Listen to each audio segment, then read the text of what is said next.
નમસ્કાર મિત્રો, મનોવિજ્ઞાનની અંદર આપણે પ્રકરણ 4ની અંદર જૈવિક તંત્ર,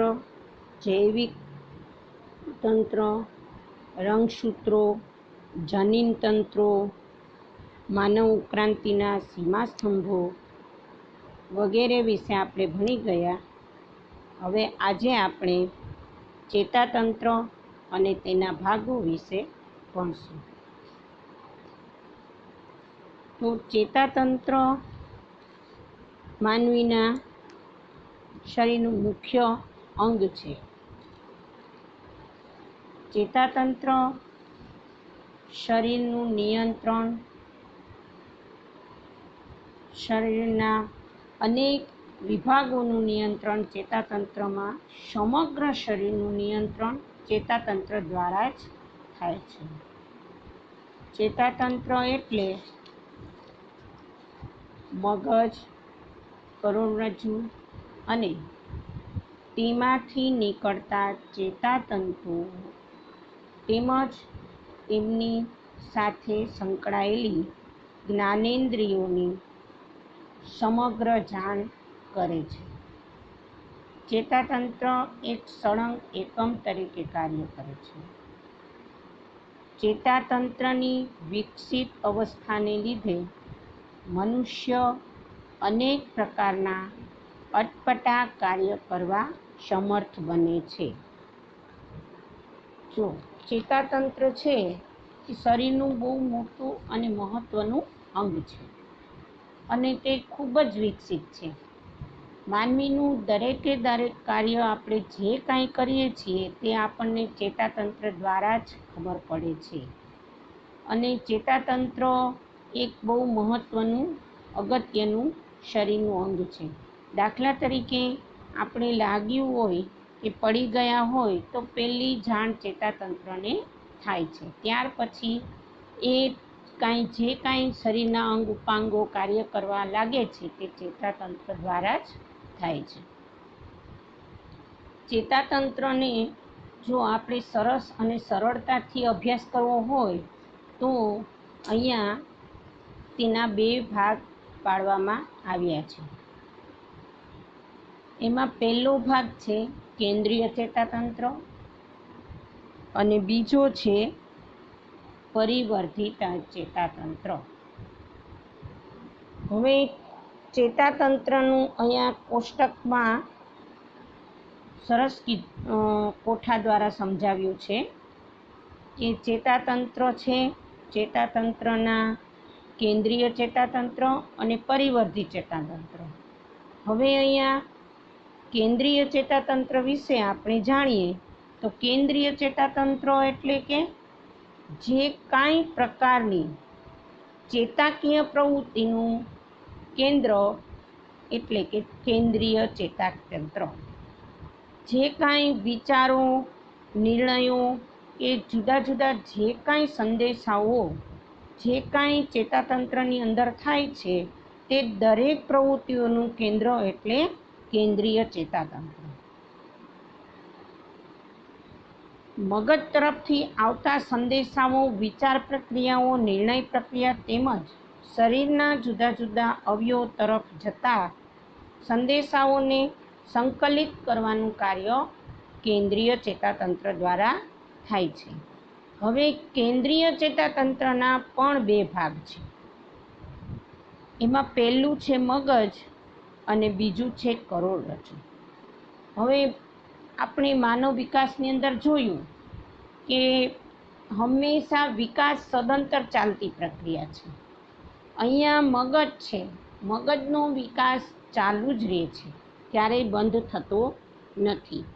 મગજ અલગ અલગ પ્રકારના વિચારો, પ્રક્રિયાઓ દ્વારા શરીરના અંગોને આકર્ષીને, શરીરના અંગોને પોતાની ઇન્દ્રિયોની સાથે જાગૃત કરીને મગજ જે કાંઈ કાર્ય મગજની અંદર થાય છે તે દ્વારા જ આપણે હાથ, પગ અને શરીરના અંગો ચલાવવાનું કાર્ય કરીએ છીએ.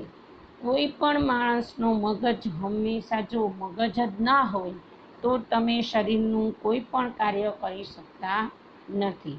મગજના વિકાસથી અને મગજથી ચાલતી પ્રક્રિયાથી જ માનવ મગજ અને અન્ય સજીવોના આપણે જોઈએ તો માનવ મગજ અને અન્ય સજીવોના મગજની તુલનામાં માનવનું મગજનું કદ શરીરના વજન અને શરીરના મગજના વિશિષ્ટ સ્નાયુઓના પ્રમાણની દ્રષ્ટિએ અન્ય કોઈ પણ સજીવ કરતાં ખૂબ જ વિકસિત છે. માનવ વિકાસની અંદર આપણે આ પ્રશ્ન આવી ગયો છે કે પ્રાણીઓનું મગજ અને મનુષ્યના મગજમાં માનવનું મગજ છે તે હંમેશા વિકસિત મગજ છે. હવે પુખ્ત વયની વ્યક્તિના મગજનું કદ વજન 1.36 કિગ્રા હોય છે અને તે લગભગ 10 અબજ ચેતાકોષો ધરાવે છે. શરીરના કુલ લોહીના જથ્થામાંથી મગજ હૃદય દ્વારા 5મા ભાગનું લોહી મેળવે છે. મગજ કોષોને 3 થી 4 મિનિટ સુધી પ્રાણવાયુ ન મળે તો ગંભીર હાનિ પહોંચે છે. જો મગજ છે તે શરીરનું મહત્ત્વનું અંગ છે. આપણે ક્યારેક કોઈ એવી પરિસ્થિતિ હોય અને આપણું જે મગજ છે તે ઘણીવાર આપણે કહીએ છીએ કે આઘાત લાગવાથી આપણું મગજ કોઈ પ્રક્રિયા કરતું નથી, તો એ એક જાતનું મગજ છે એ આમ સંકુચિત થઈ જાય છે અને કોઈ કાર્ય કરવા માટે પ્રેરિત નથી થતું. આવું જ્યારે થાય છે ત્યારે આપણને આપણા શરીરમાં જાણે કે કોઈ પણ પ્રકારના શક્તિ નથી, આવી બધી ઓલી થાય છે. આમ મનની અંદર કંઈક પ્રોબ્લેમ આવી જાય છે, આપણું શરીર કોઈ કામ કરવા માટે વિચારતું નથી. તો તમે વિચારી લ્યો કે મગજ છે તે કેટલું સતેજ છે, કેટલું નાજુક છે. એને જો ગંભીર ઈજા થાય તો માણસ ઘણીવાર કોમામાં વયું જાય છે, કારણ કે તેનું મગજ કામ નથી કરતું પણ શરીરની અંદર જીવ છે. પણ જો શરીરની અંદર જીવ છે ને મગજ કામ નથી કરતું તો તે તેના શરીરના એક પણ અંગને હલનચલન કરી શકતું નથી. એટલે કે મગજ છે તે ચેતાતંત્રની અંદર, આ જે કેન્દ્રીય ચેતાતંત્રની અંદર મગજ છે તે બહુ મહત્ત્વનું કાર્ય કરે છે. મગજની રચના, મગજ 2 સરખા અડધિયામાં વહેંચાય છે જેને મગજના ગોળાર્ધો તરીકે ઓળખવામાં આવે છે. મગજના બહારના ઢંકાયેલા ભાગને મસ્તિષ્ક છાલ કહેવામાં આવે છે. મસ્તિષ્ક છાલ ચેતાકોષોની બનેલી છે.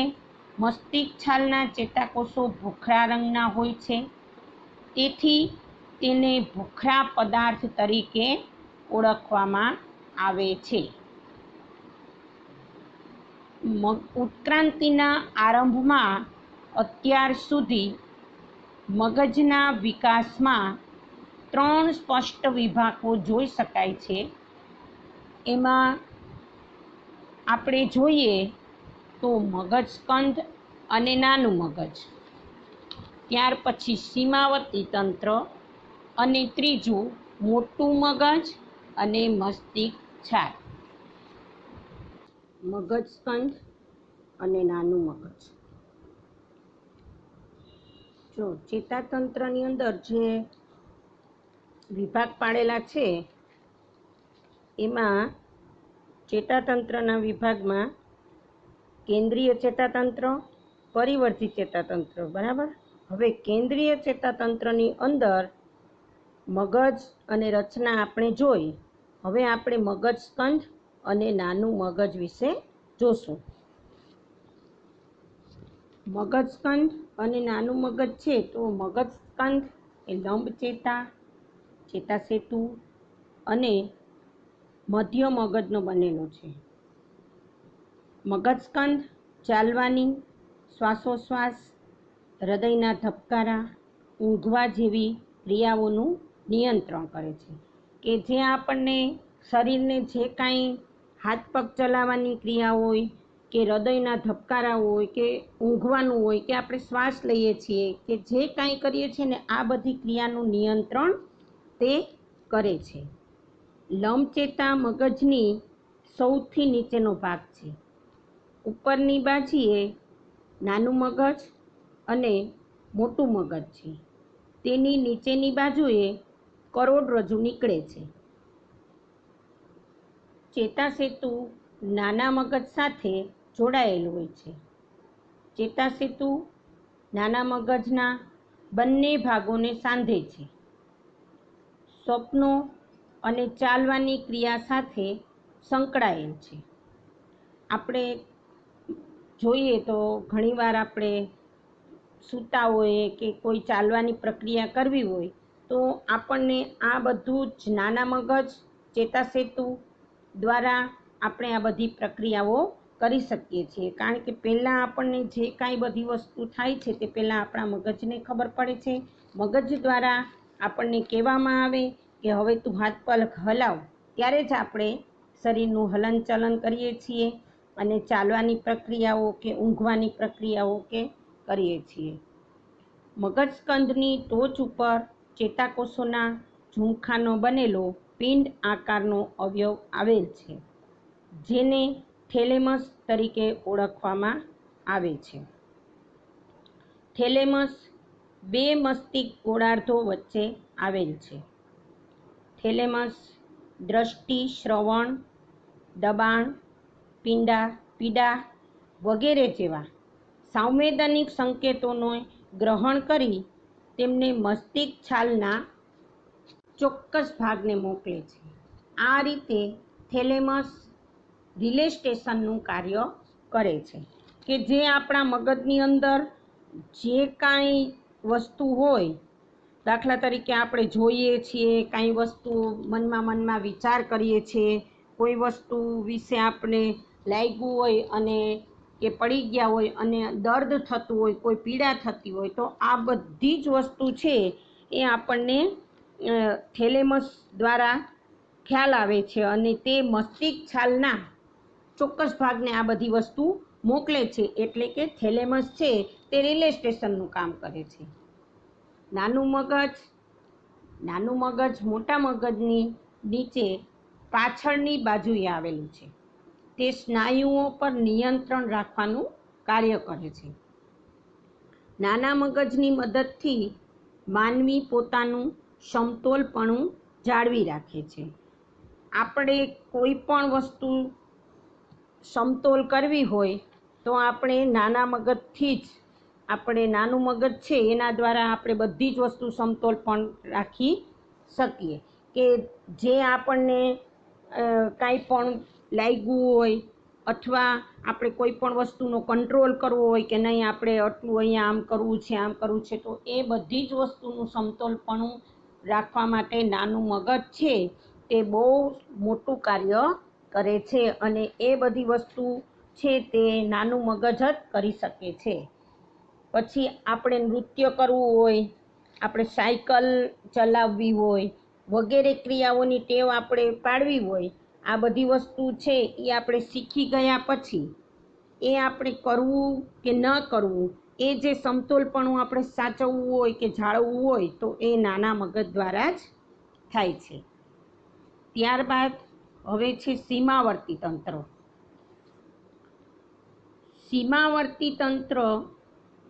સીમાવર્તી ચેતાતંત્ર શરીરનું તાપમાન, પછી લોહીનું દબાણ, લોહીમાં શર્કરાનું પ્રમાણ વગેરે ક્રિયાઓનું નિયમન કરે છે. મગજસ્કંદ નાનું મગજ અને કરોડરજ્જુ ધરાવતા દરેક સસ્તન પ્રાણીઓમાં તેમજ પેટે ચાલતા પ્રાણીઓમાં પણ સીમાવર્તી તંત્ર જોવા મળે છે. જો આપણું મગજ અને પ્રાણીનું મગજ, જે સીમાવર્તી તંત્ર છે તે પ્રાણીનું મગજ અને આપણું મગજ છે તે સીમાવર્તી તંત્ર છે એનું કરોડરજ્જુ ધરાવતા જે સસ્તન પ્રાણીઓ હોય છે તેનું મગજ પ્રાણીઓના મગજ જેવું જ આપણું મનુષ્યનું મગજ હોય છે. બેયમાં સીમાવર્તી તંત્ર તમને જોવા મળે છે. પણ સીમાવર્તી તંત્ર મનુષ્યનું અલગ રીતે હોય છે અને પ્રાણીઓનું અલગ રીતે હોય છે. બેયનું વર્તન અલગ અલગ પ્રમાણમાં જોવા મળે છે.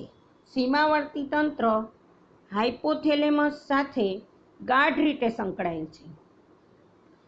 અમુક સાહજિક અને આવેગિક પ્રતિક્રિયાઓ અવરોધી આ ક્રિયાઓ પર તે વધારાનું નિયંત્રણ કરે છે. કે જે આપણે સાહજિક કામ કરવું હોય એકદમ અને અલગ અલગ પ્રક્રિયાઓ કરવી હોય તો તે સીમાવર્તી તંત્ર તેના ઉપર વધારાનું નિયંત્રણ કરે છે.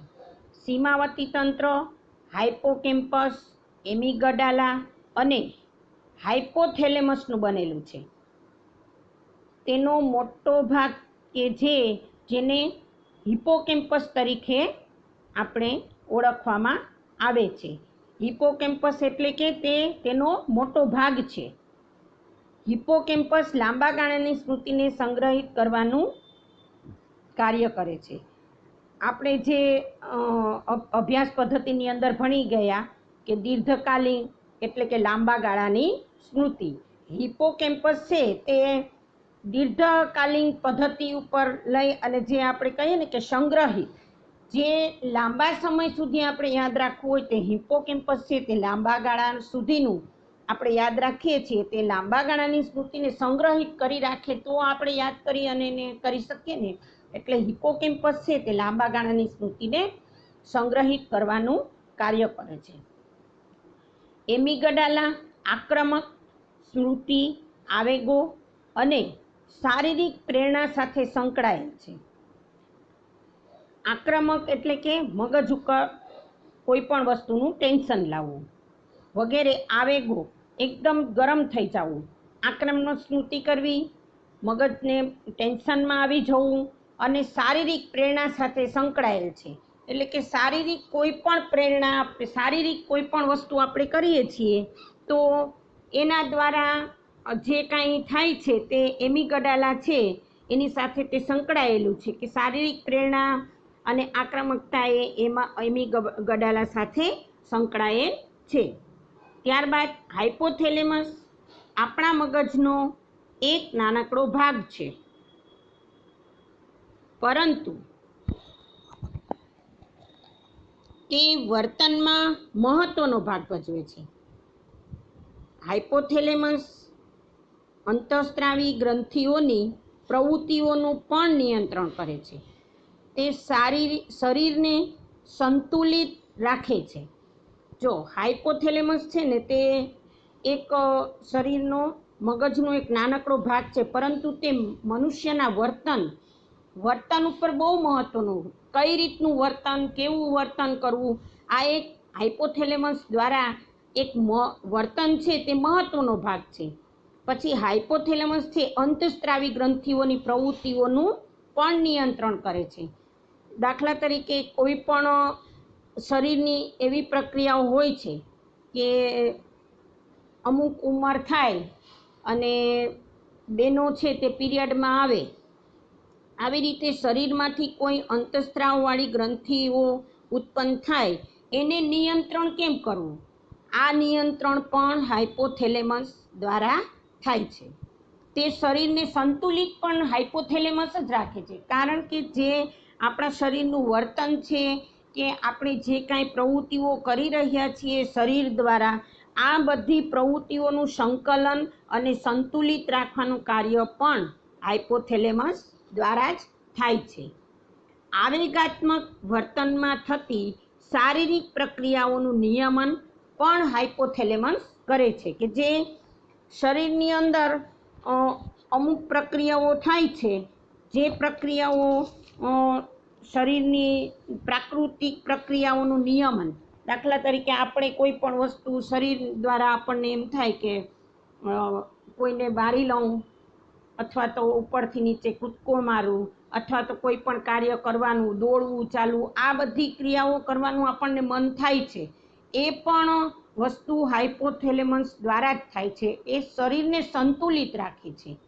તે શરીરને સંતુલિત એટલે કે આપણને કોઈ ભૂખ લાગી હોય અને જે તે સમયે થોડુંક જમવાનું મોડું થઈ જાય છે અને આપણે એ નથી મળતું, અથવા તો બહુ તરસ લાગી હોય અને આપણી પાસે બહાર નીકળ્યા હોય અને પાણી ન હોય, તો આપણે તરસ લાગી છે તો આપણે એને સંતુલિત કરવાની પ્રક્રિયા કે જે આપણે એને આપણા મન દ્વારા સંતુલિત કરીએ કે કાંઈ વાંધો નહીં, અત્યારે નથી ભૂખ લાગી છે છતાં આપણી પાસે, તો આપણે અડધી કલાક, તો એના માટે જે સંતુલિત શરીરને આપણે સંતુલિત રાખવું હોય, આ બધી પ્રક્રિયા હાઇપોથેલેમસ દ્વારા થાય છે.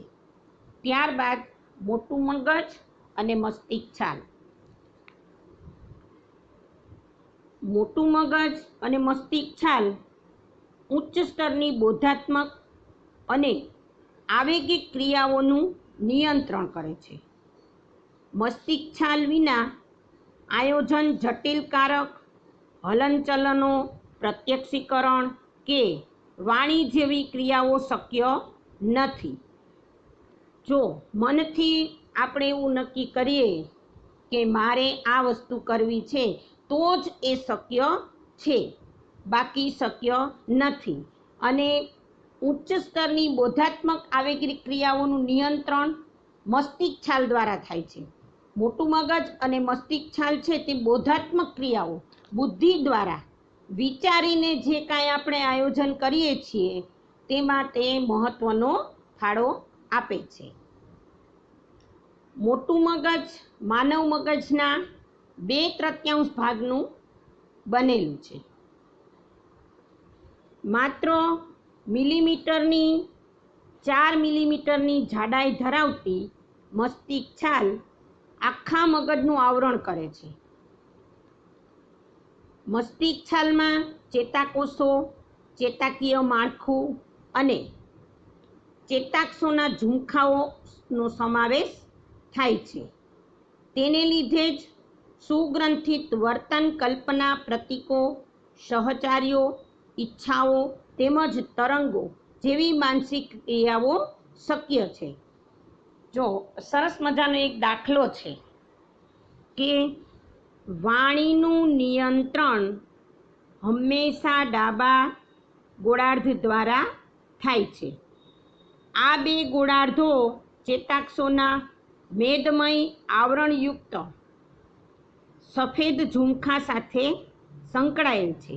મસ્તિષ્ક છાલનો બહારનો ભાગ ભૂખરા રંગનો હોય છે, કારણ કે તે કોષ, શરીર અને લઘુતંતુઓનો બનેલો છે. જો આપણે કોઈ પણ વસ્તુ બુદ્ધિ દ્વારા કરવી હોય, બોધાત્મક તેમજ આવેગિક ક્રિયાઓમાં જે મગજ છે તેના 2 ગોળાર્ધો જુદી જુદી રીતે અલગ અલગ ક્રિયાઓમાં ભાગ ભજવે છે. શરીરના જમણા ભાગોના અવયવોનું નિયંત્રણ કરે છે અને અલગ અલગ રીતે તે વિશિષ્ટ કાર્યો કરે છે. જો આપણે અહીંયા મસ્તિષ્ક છાલની અંદર વિચારીએ તો જે કાંઈ આપણે વર્તન કરીએ છીએ, કલ્પનાઓ કરીએ છીએ, પ્રતીકો કરીએ છીએ, આ બધી ઈચ્છાઓ અને તરંગો જે મગજની અંદર આપણને ઉદ્ભવે છે, આ મેઇન વસ્તુ જે કાંઈ થાય છે તે મસ્તિષ્ક છાલના ચેતાકોષો દ્વારા આપણે અલગ અલગ માળખા દ્વારા આપણે એને સમાવેશ એની અંદર થાય છે અને એના દ્વારા જ શરીર અલગ અલગ પ્રકારના વર્તન અને કલ્પનાઓ થાય છે. અને જે મગજની અંદર બોધાત્મક પ્રક્રિયાઓ થાય છે તેના દ્વારા જ વર્તન અને અલગ અલગ ઈચ્છાઓ અને તરંગો આપણે માનસિક ક્રિયાઓ આપણી શક્ય બને છે.